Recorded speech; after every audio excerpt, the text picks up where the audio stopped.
The following podcast has been brought to you by Banter Club.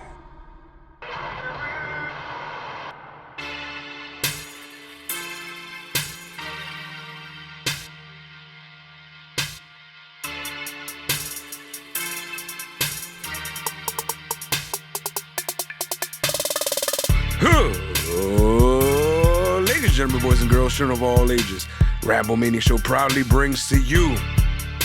It is you and I and you and I. We are the Ramblemania show tag team champions of the world. The Angel of Death 6XL, the Totally Evil One, TJ the Great, and we are the Banter Club. Indeed. And if you run that down with that, Oh. then of course we have got 2 words for you. I don't know what I wanted to be this week. Was expecting the first time it was. I'm thinking. First time it was less banter. Yeah. Second time was mamalo. Yeah. Third, I think that the third time it should be the traditional.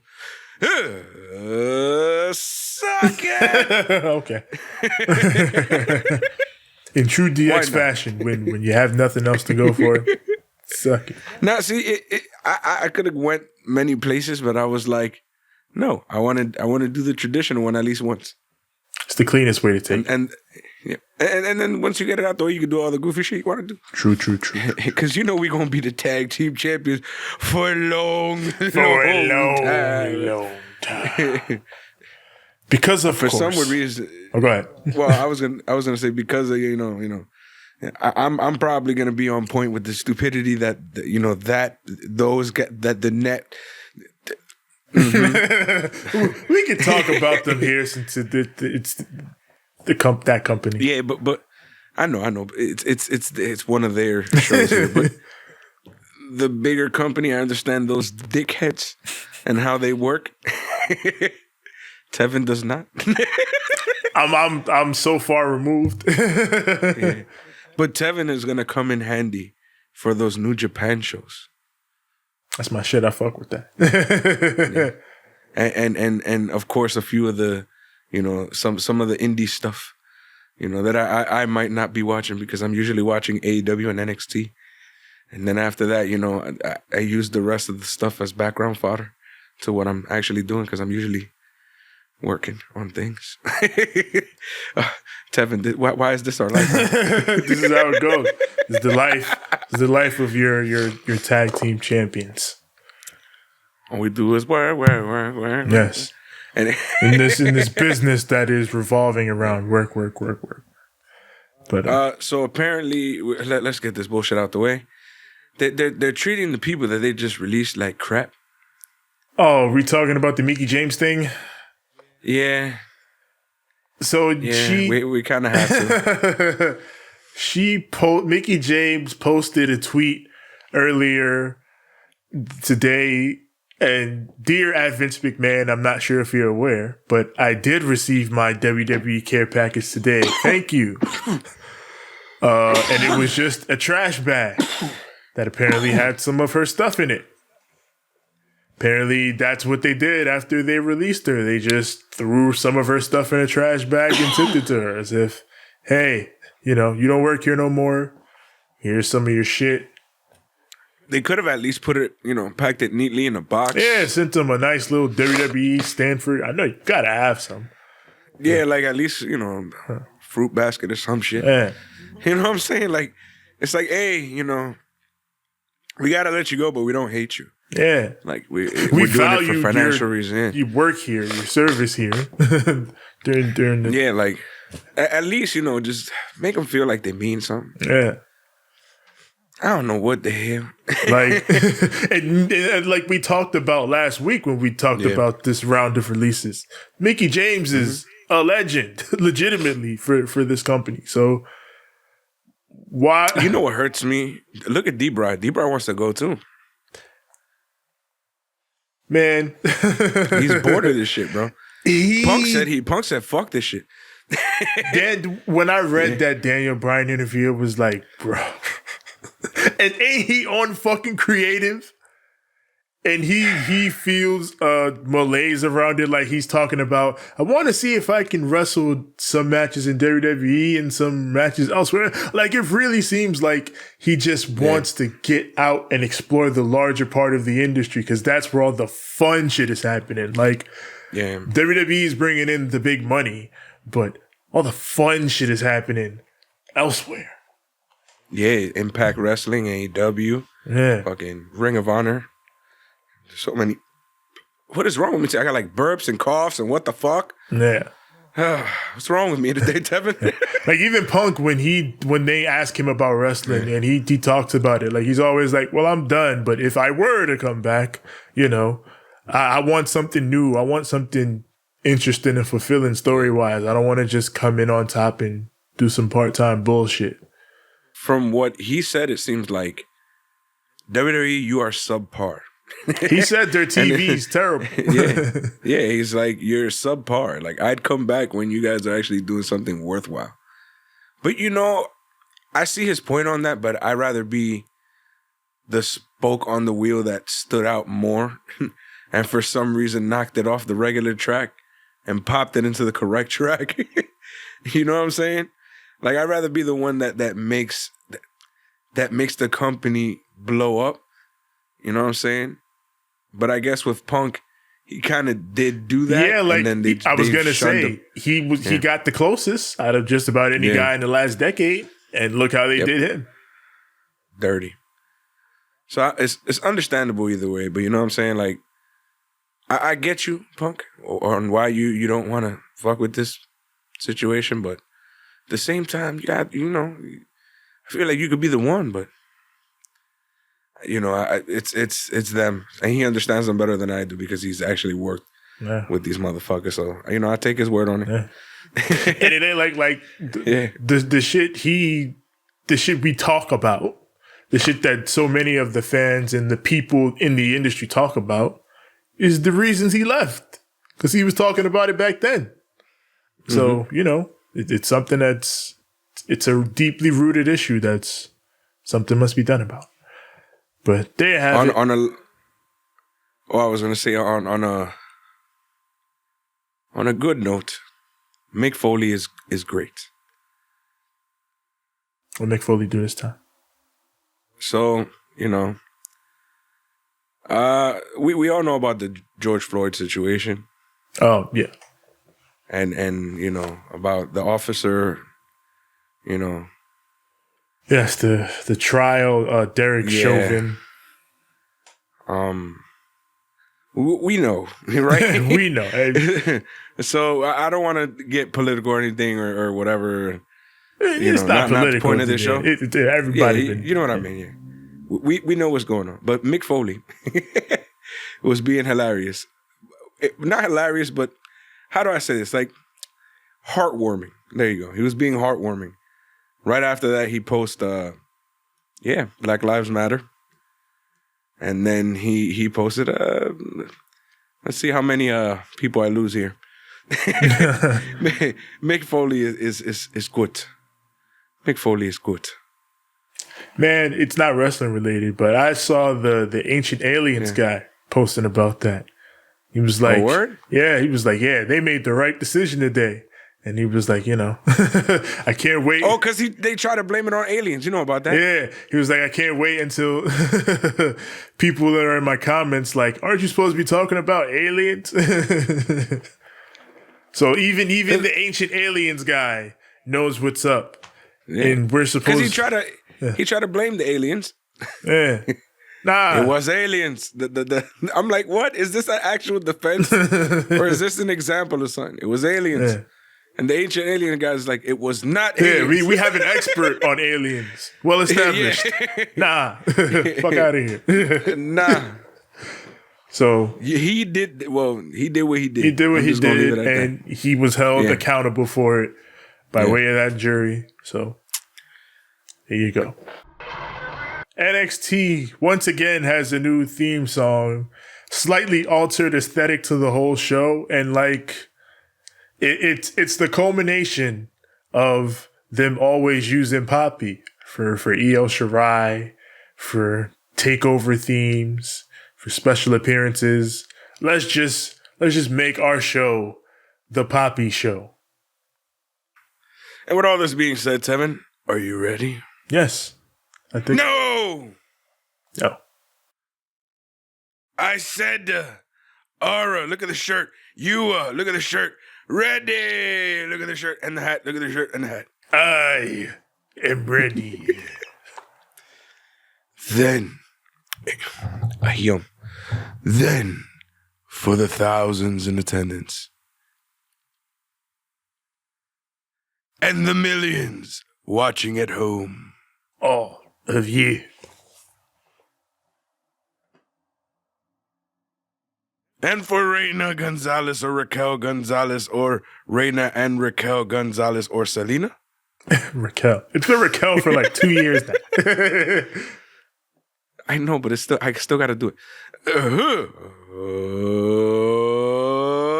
Let's get ready to banter. NXT from the Capitol Wrestling Center.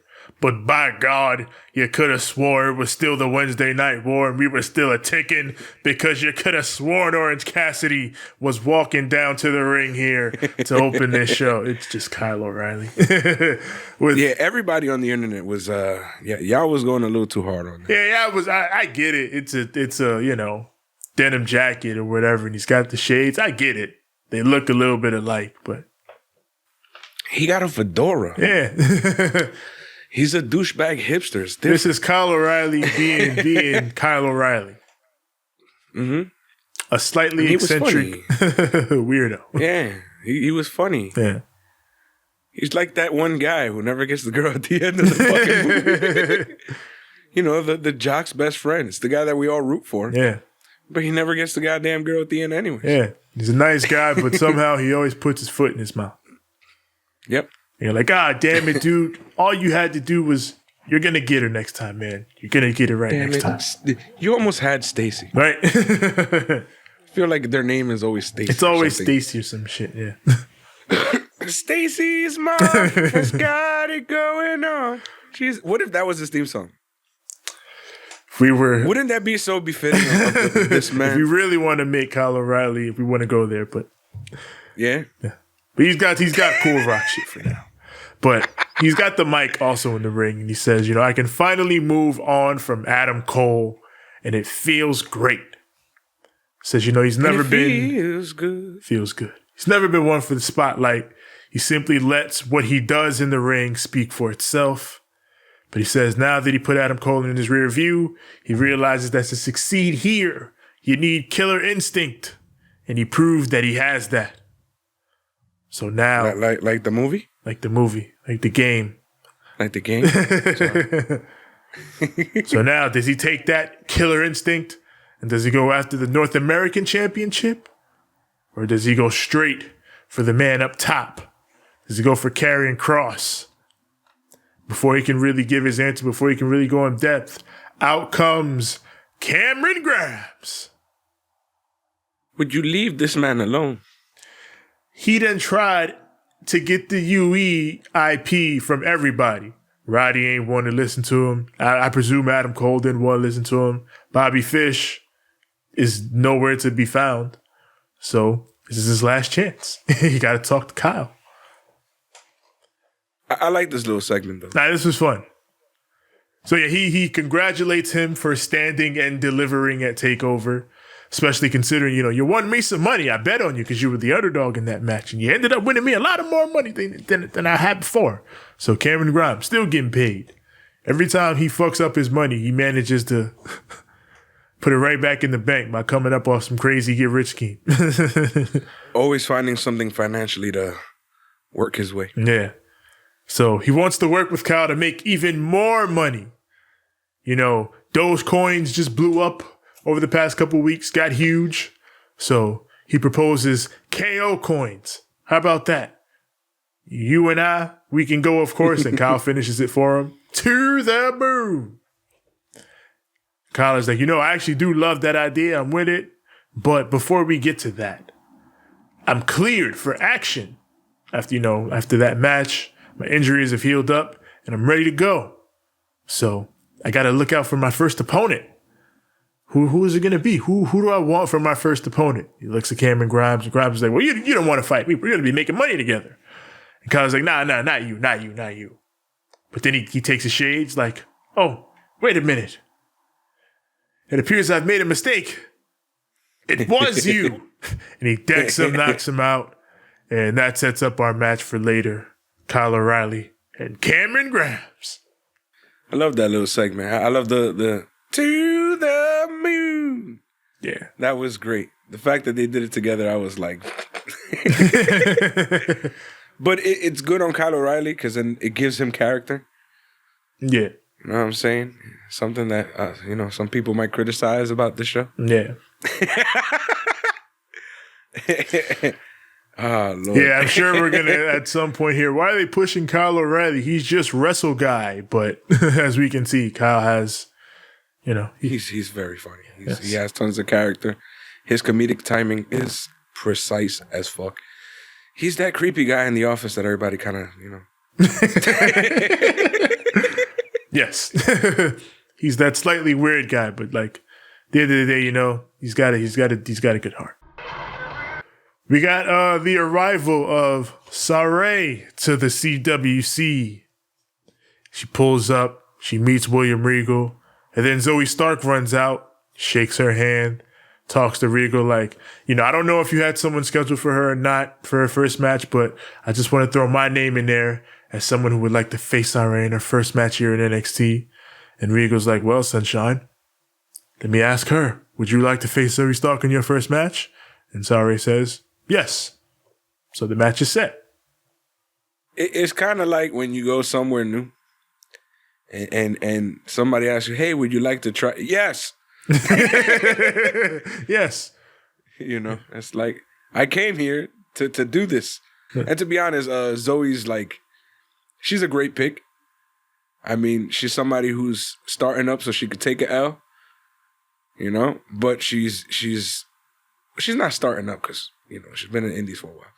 But I'm saying in NXT terms, if you weren't like a big star, one of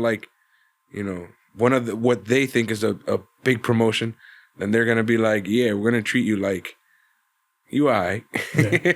You feel me? Their women's division is genuinely like so stacked that they need people like Zoe Stark that can be credible but can take L's.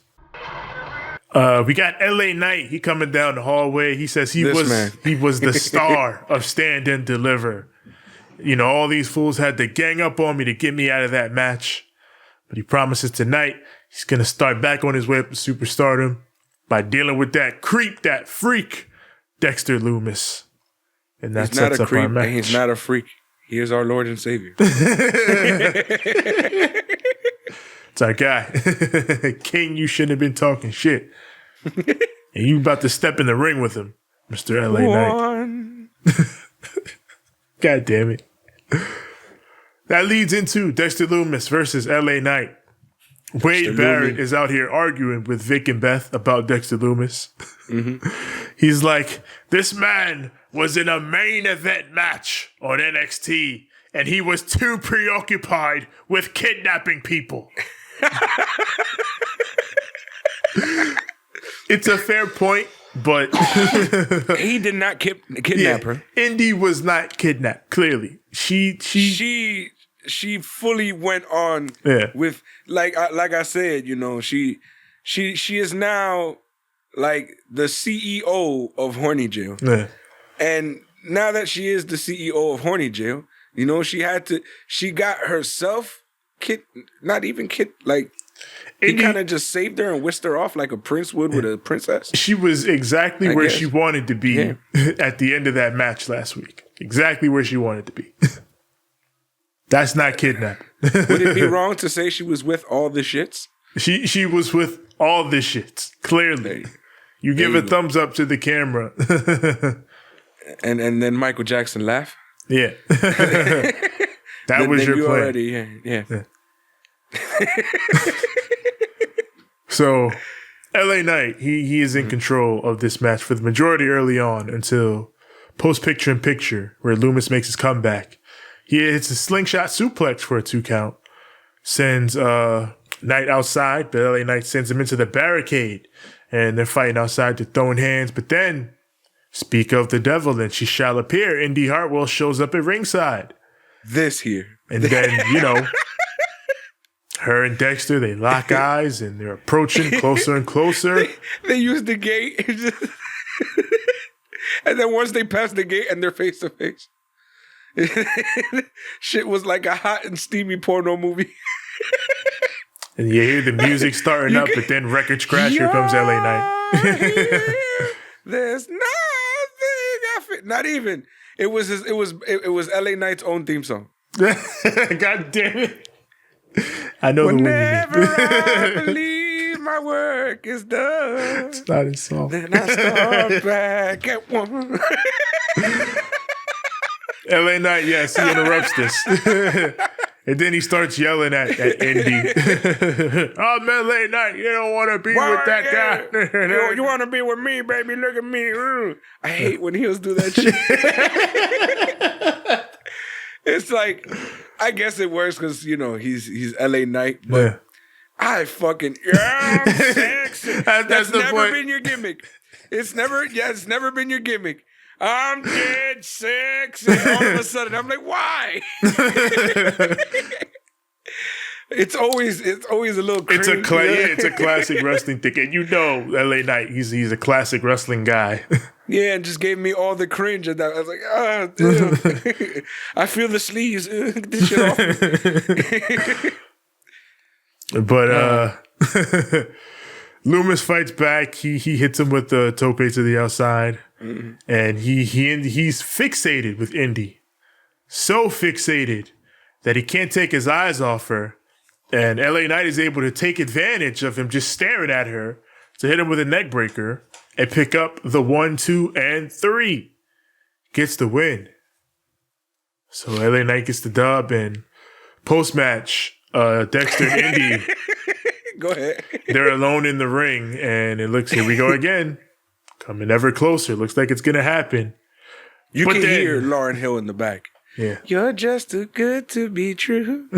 Can't take my eyes off of you. You'd be like heaven to touch.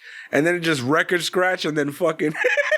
The rest of the family, Johnny, Candace, Austin, just, no! Get out of there. Dexter Lumi just wants some pull. Just let Lumi get his pull. All right. So, but listen, though. If Dexter took her away last week, and he didn't kiss her at any point between then and now, what's the deal? He's slacking. What's going on? Like my boy's a little shy, bro. He's a little shy. He had a week. Nah, he didn't have a week. I bet you that was just that night. They was macking for a little bit, and then she got all shy and shit. And I bet you exactly what happened here happened there. And the way was like, why the fuck do you keep... Right now, it's the cock block squad over there. Fucking Austin Theory, he's like, I guess you could say he's like the little I don't know, little soldier. Yeah. He was. I thought that guy was cool, but he's a jerk. Yeah, and then you got Johnny Gargano, Papa Gargano. He's that's the general right there. Yeah, you know what I'm saying. You got the capo. And Candice LeRae. And they're like, nah, bro, this a army, bro. You can't be out here fraternizing with the enemy and shit. You know what I'm saying? You can't be over here with the ops. With the ops. Trying to act like they are trying their damnedest. Leon Ruff has been pushed too far. I'm telling you, this is always that goddamn commercial you see when you off from work or some shit. Get off the couch. You gotta do it now. You gotta get to school now. That's what you've been telling Swerve. You done pushed me too far, Swerve. I done tried to get you off the couch so you could go to school. But now you done took it too far. You just want to be smoking weed in the stool. So now he says he's tired of playing games. Ball's in your court, Swerve. He literally, what you gonna do, Swerve? Ball's in your court. This is a hot mess. We got Beth Phoenix with Io Shirai. They having a sit-down interview. They talk about In Your House. They go back all the way back to when Io first won the title. Io says it was the most important night of her life. Says being the champion means you are the best in the world. So that means everything to me. And they go ahead to stand and deliver. And, Raquel hitting her with a big boot. And Beth was like, it looks like that big boot changed the match. What can you say about that? How did that feel? And Io's like, yeah, that took all the energy out of me. I was done after that. So, she says now she's going to rest and recover because, she has to be ready for a challenge like Raquel Gonzalez. So she wants to be ready for that in the future. But then Frankie Monet crashes the interview. First, the goddamn dog walks across the goddamn table. Yeah, the dog just walks across the table. Yeah. like what kind of... Did nobody ever teach Frankie Monet boundaries? Like, she just letting her dog walk all around the goddamn table. Right. She walk around the table to catch a dog before the little fluff decides to jump. I'm over here just like... You're doing an interview and you come on now. Like, where are you coming from? Who? If The Rock were there, you know exactly who in the blue hell are you? And you know what I'm saying? Like, I'm over here just like, Frankie, what the hell? what they got you doing here, Frankie?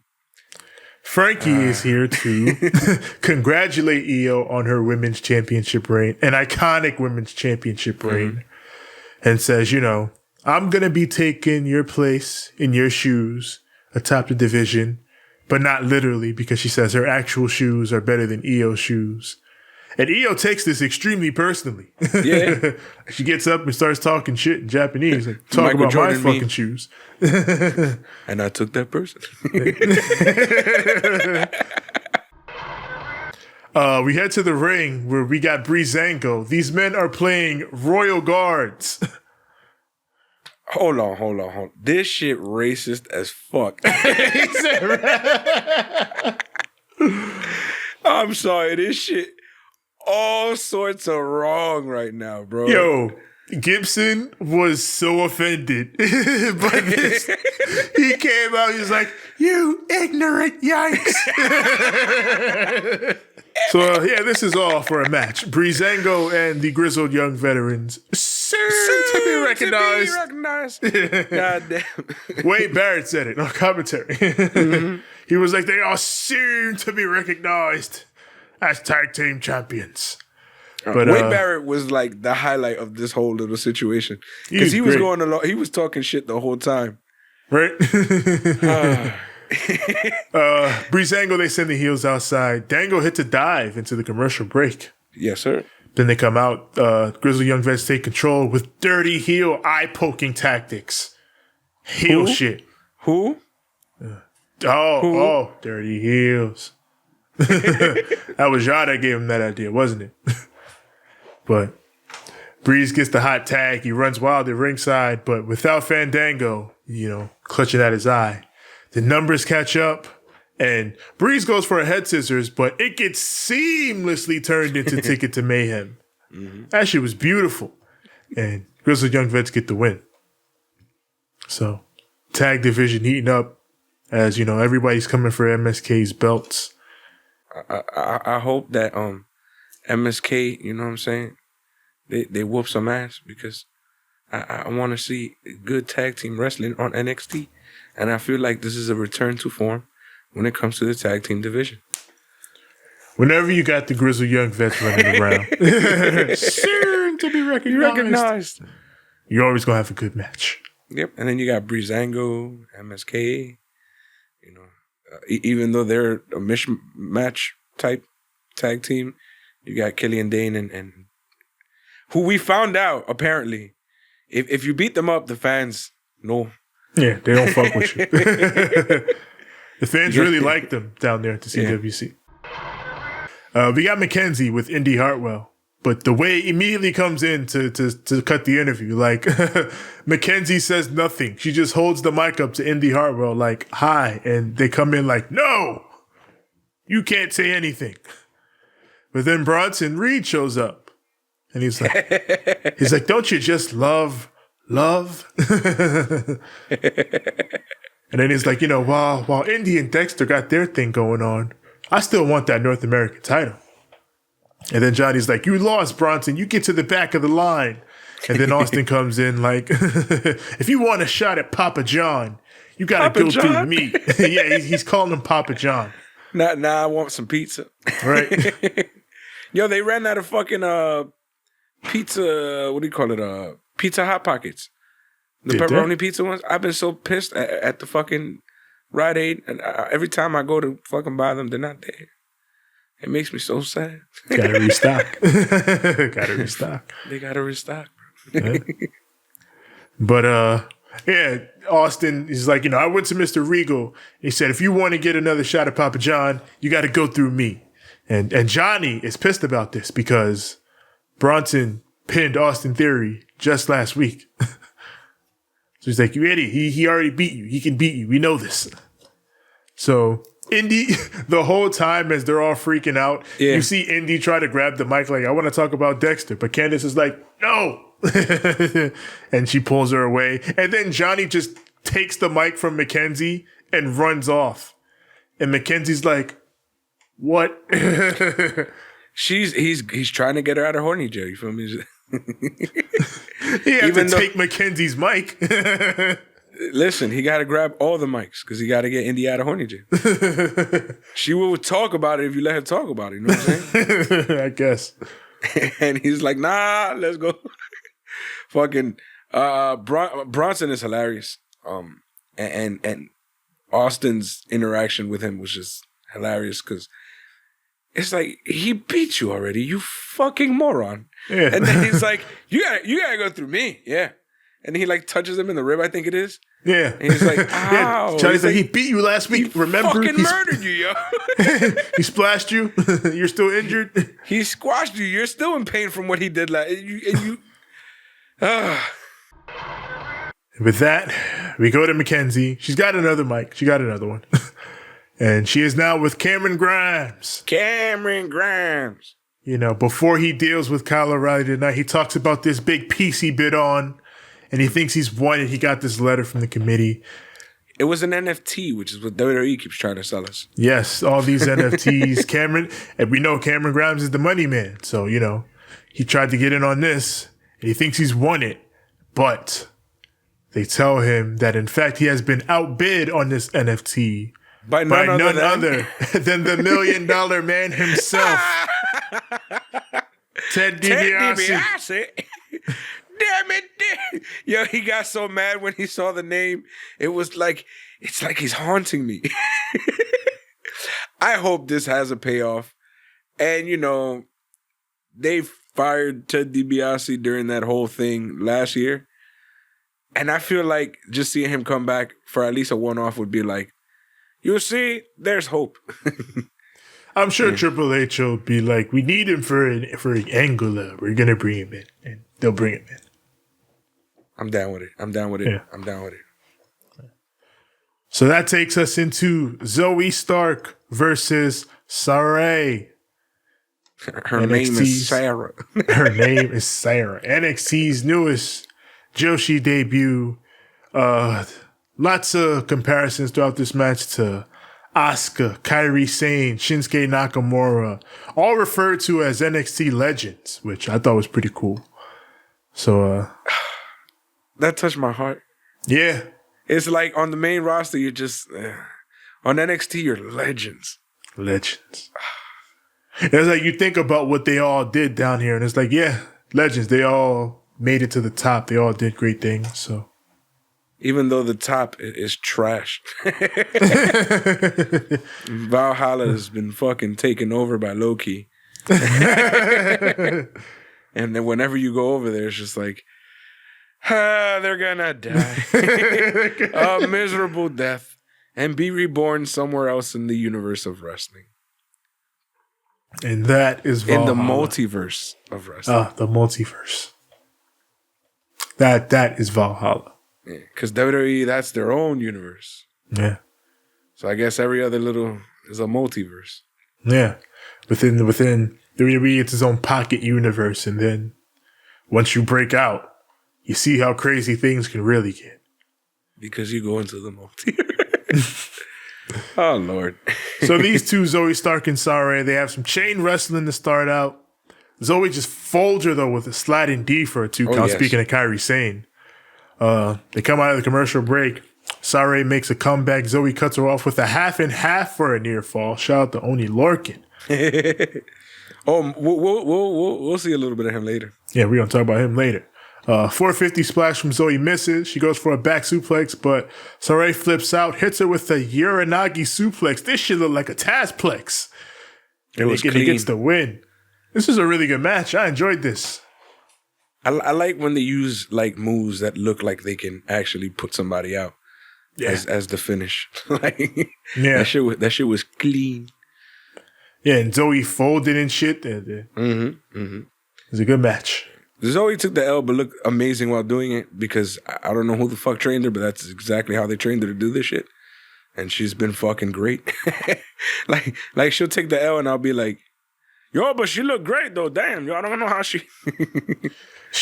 We talking about Oni Lorcan. She's got that Oni Lorcan quality to her where you could put her in there and she'll put over whatever talent you ask her to, but she'll also make sure she looks good in the process as well. Mm-hmm. So it's good to have talent like that. It's always valuable to have talent like that. So post match, Sarray shows some love and respect to Zoe. They shake hands, they hug, but fuck all that. It's Tony time! It's not Tony time! It's Tony time because Rhea, she went back to Raw. She wasn't here this week. Damn. Last week. She knew not to do it last week. She knew not to involve herself in anything last week, and she was like, I'm going to get told it's not Tony time if I say it's Tony time. Tony Storm was behind the corner like, oh, nah, Rhea here. I can't do nothing. I'm going to wait. Yeah. Oh, there's some new chick named Saray coming. I'm doing it. Rhea not even here. Oh, it's lit. It's Tony time! Oh, Lord. Unopposed. Unopposed Tony time. She just murders Zoe Stark. And then the whack shit is that poor Saray is in the ring like, thank you. Yes. And then when she turned around, she see her homegirl just get mollywopped. She was there for a hot minute, just, hey, this is my debut. Thank you. I'm glad to be here. Then she looks around and she's like, oh, she ran over there. But it's too late. Like, she done murdered her homegirl like a half hour ago. Yeah, Tony done dipped already. She at the top of the ramp, like, I told you it was Tony time. She was like, fuck, crap. It's at least good because it puts her over as a babyface. We know she's a babyface because she was like, empathetic of the person who just got beat up, even though that was her opponent. So, yeah. Yeah, Tony is a good first feud for Sarray, which seems what it's going to be. But we got Mackenzie with Raquel and Dakota. Yes, ma'am. Dakota, after last week where she just stood out of the way for the most part, she's speaking up this week. Dakota's like, we beat Io so bad that she has to take a break now. Hazel. And Mackenzie, she asked about, what about potential challengers coming down the line, Raquel? And Dakota's like, let's just be real here, Mackenzie. You're talking about Mercedes Martinez. Mercedes Martinez ain't getting a shot at this title. And Raquel's like, listen, I'll face anybody. Mercedes Martinez, whoever you want. Anybody can step up. I'm laying the gauntlet down. And she steps off. And that's where we leave them. That a little bit of dissension there, because you try to make it seem like, oh, ain't nobody gonna fuck with my bestie. Nobody wrestling her. And she's like, I will face whoever I want. Yeah, whenever I want. Like, anybody's with it, come see me, and I will make sure that you get your ass handed to you on a silver platter. Thank you very much. Thank you, fuck you, bye. Yes. We got Candace. She is yelling at her daughter for being boy crazy. She's like, you stop this. Oh, man. She's telling her 15-year-old daughter. Yeah. That's how they make it seem. Yeah. You gotta focus on school. Stop thinking about these boys all the time. Oh, my God. And then Austin Theory being like the jock big brother, like, come on, Indy, what the fuck? You're making me look like a fucking weirdo. Everybody thinks I got a weirdo ass fucking sister now. Yeah. Fuck, man. Control yourself. Oh, man. Why does everything go back to school? Because NXT is high school. My favorite Dawson's Creek episode. Ah, Lord. Even though that motherfucker was like 30 on that show. Yeah, that was some shit. Well, they're like 30 here too. Exactly. Great. Well, Candace and Indy, they run into, Candace. Indy just disappears into the ether. And Candace runs into Ember and Shotzi. She hasn't realized that her boy crazy daughter left her. Yep.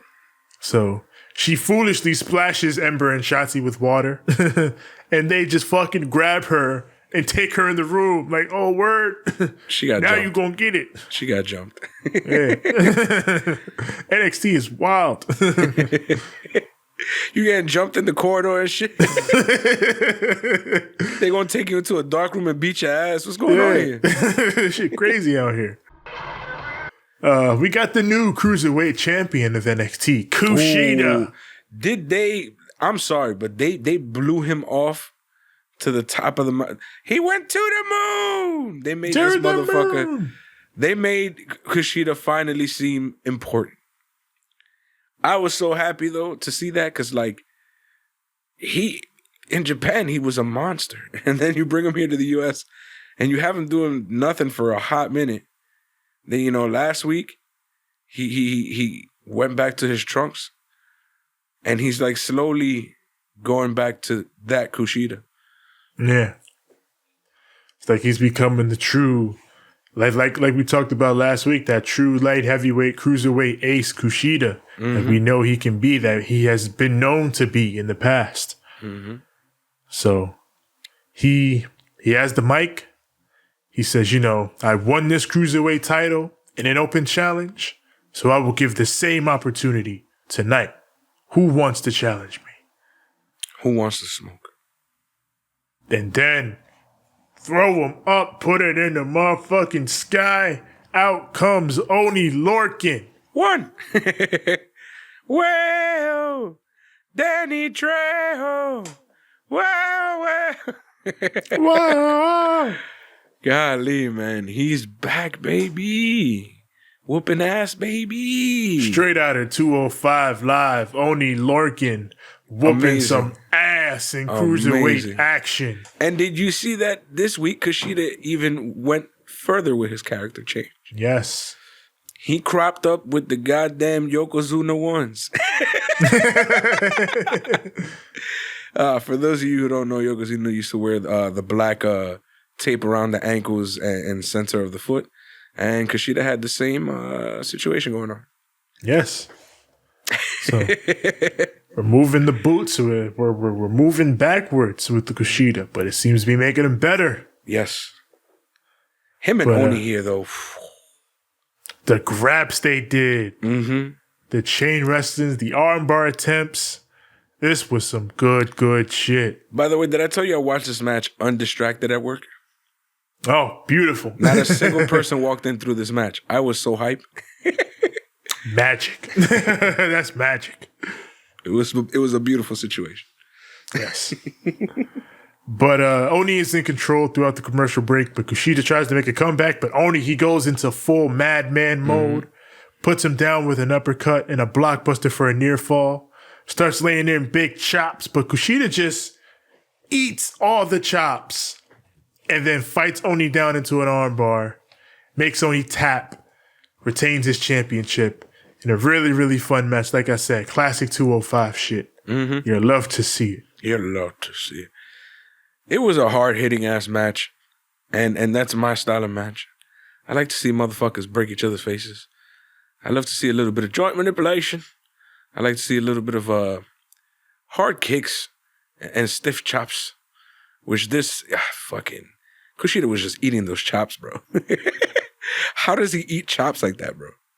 His chest was like about the same lighter color red as his tights were. Like, it was crazy.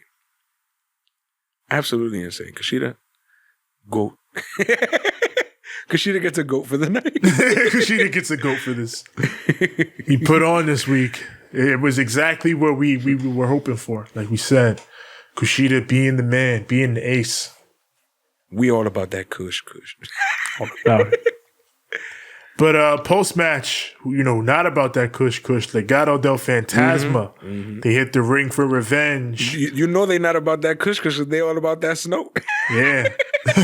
That's messing up the market for us. It shouldn't, though, because, one's a complete different situation. They're different situations. But yeah, one's an upper, the other one's a mellower. But for whatever reason, they want control of the block. They just want the whole block. That's just they feel like it's making it too hot. The cops are... Oh, man. But you can't fuck with the kush not with and that not kush expect the marijuana smoking kids not to make the save. Absolutely, the marijuana smoking kids are gonna the marijuana smoking kids are gonna protect the kush at all costs. At all costs. No. MSK saves Kushida. And yeah, we're going to have a 6-man next week. It should be very good. Oh my God. It's Carter, Lee, and Kush. God damn it. Oh Lord. I'm sure that's how a lot of people spend time with Rush Hour. We got Mercedes Martinez. She says Raquel Gonzalez is ducking her. And you see how Dakota Kai was speaking for you? I saw that. It's proof of that. But you know what? I'm going to remove that issue. I'm going to take Dakota Kai out. And then there's going to be no one to stop me from getting my hands on you. I still feel like Raquel going to kick you in the fucking face and call it a night. Seems likely. But we got the way. We see Candice has been bullied by Shotzi and Ember. She is all beat up. Torn. And you know what's crazy? They didn't even like really mess her up looking. Like they just kind of messed her up a little bit. Kind of it was like a 90s sitcom. Yeah. Type of deal. Oh. Like you see when they say somebody fell off a tree or some shit. There's no blood. It's just a couple of torn spots and some dirt thrown on. There's a twig in your hair or something. Yeah. Fuck. Terrible. WWE, we're making movies. We're making movies, pal. We're making 90s B movies. Oh, man. Terrible. Just terrible. And I ain't talking about the Power Rangers. But, Indy runs up with good news. She says they're getting a tag title shot. Well, first she says, I seen him. Yeah, I seen him. And then everybody's like, fuck. Yeah. But then she's like, no, Mr. Regal, I seen him. And they're like, oh, what? She's like, yeah, I got a title shot. So that's where Indy was. Okay. Yeah. So over here, we thinking that she's over here doing some horny shit. But she's securing the bag. Yeah, she's securing it. Yeah. See, Indy, she can focus. She can do two at once. She know when to do what. Yeah, she responsible. Not Let her go after her man in peace. Oh, you know, girl, that's my man. Imperium is here. Taking on Everrise. Man, I didn't got fucked up visually because people on the internet. Ladies and gentlemen, Imperium are the suppository boys. God damn it. Every time they lock up, you know what I'm saying? It's like somebody just went right between their cheeks. They're standing at attention. They got a suppository. Every time you see it now, you're going to be like, God damn it, sick shit. Why you be watching all this internet shit? God damn it. But yeah, I feel like this is like the third time we've been in the position where it's like, all right, we're reestablishing Imperium as a tag team. Let's have them beat Everrise. Why? Leave Everrise the fuck alone. It's always Imperium killing Everrise. We've seen this movie. We can skip. Leave them alone. Yeah, leave them alone. What's different here is that Killian Dane and Drake Maverick, they run down for beef. Because remember, Imperium, they killed this. They killed exactly. I'm glad that they fucking. Why didn't they just make that match? Yeah, that should have been the match, but I guess that match is coming. Yeah, because it's like, here's what I'm thinking. Like, I'm over here like, oh, look, the depth of the tag team roster is getting thicker and thicker and thicker every week. And then fucking here they are. Okay, so now let's do Everrise. Imperium and Everrise. And Imperium again. For the 9,000. And it's like, goddamn, why, fam? Like, just let them do other shit. Yeah.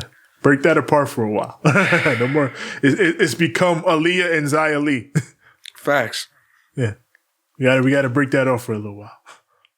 Oh, man. And at this point, it's become a fucking KC squared versus Xia Li. Well, shit, I think at this point, Xia killed them both, right? I think, but yeah. Who else is left? We gotta say, I need more Xia Li shit. Hurry up and give me Xia Li again. All right. We gotta have Xia Li and Bo out there killing people again. Yeah. What happened with that? We kind of took a break, and I want to see more of that. Kyle O'Reilly, he meets Cross and Scarlett heading to the ring for the main event. Did you see the fit though? On Cross? Nah. Oh, Kyle? Yeah. Yeah. I like that blue camo. Yeah, I like that. I like that gear. I like that. Looks badass. Yeah. I'm all about the blue. Yeah. I know you're all about the red, but I'm all about the blue. Of course.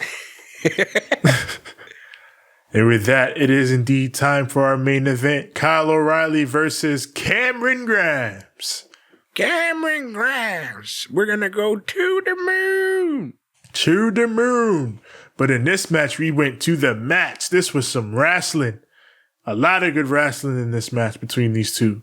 Mm-hmm. That's again, like we always talk about, for all the wackiness in Cameron Grimes' character, he always has really, really good matches because that's Trevor Lee, boy. Never forget.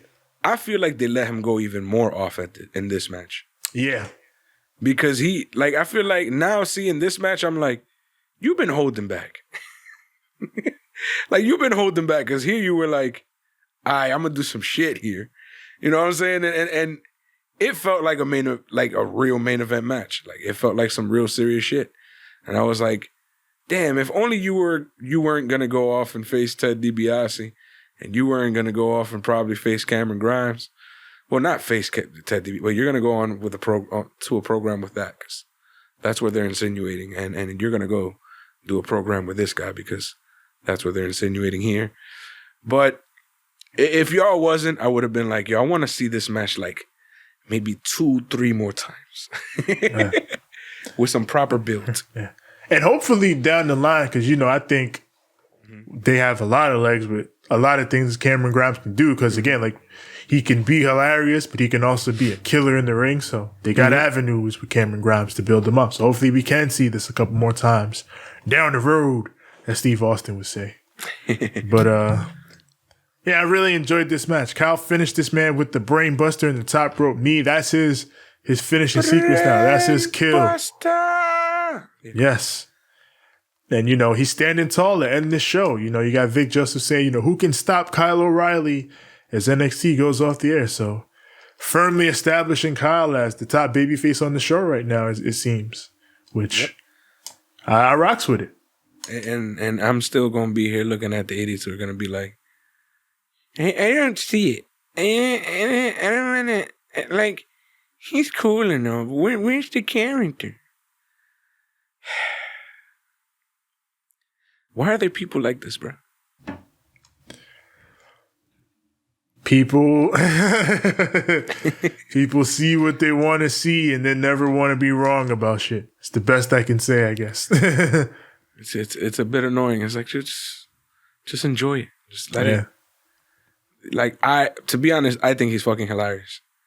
But I've always said this. I've said this since day one. Like, look at this creep. He's a little douchebag. And then now that he's a good guy, it's like he's doing it all right. You know what I'm saying? He knows how to play both. Yeah, he can play both ends of that line very well. He can parlay it into a top heel and a top babyface. So I'm glad to see them really going with Kyle as a top babyface. Yes, sir. Well, Tevin, this has been an amazing episode of NXT. Yeah, I thought, after last week when they came out guns blazing for their first show on Tuesday, I thought, this was more of all right, now that we've shown you everything we got going on, we're going to chill out for a little bit. We're going to set you up with some angles. Going to have some matches here and there. And this was a smooth show. And you love to see this. Ratings were up again. 840K this week for the show. But they still only at 800.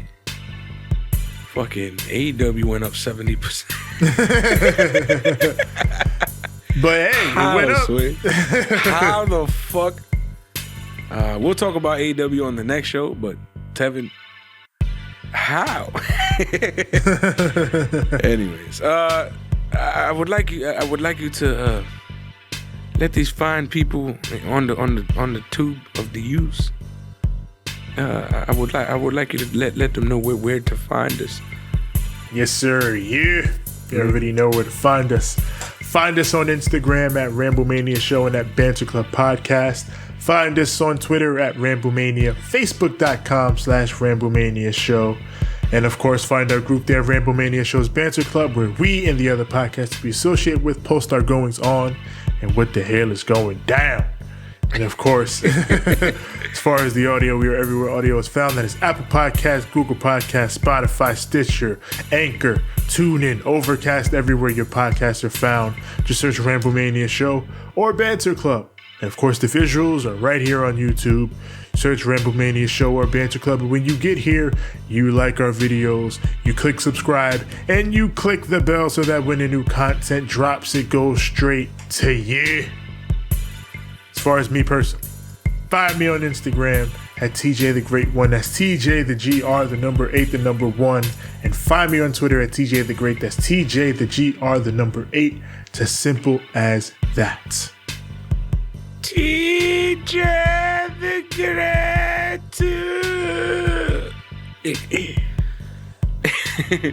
You can find me on Instagram at the number 6, the letter X, the letter L. That is at 6XL. You can find me on Twitter at SIIXX. Ain't I great? That is at SIIXX. You all ready? Yeah, we have been your Ramblemania Tag Team Champions of the World. There we are. And we would like to leave you guys with Too Sweet. Too sweet. And a good fight. And a good night. Blagger, blagger, blagger, blagger, blagger, blagger, blagger, blagger, blagger, blagger, blagger, blagger, blagger, blagger, blagger, blagger. Indy owns Horny Jam. The Queen.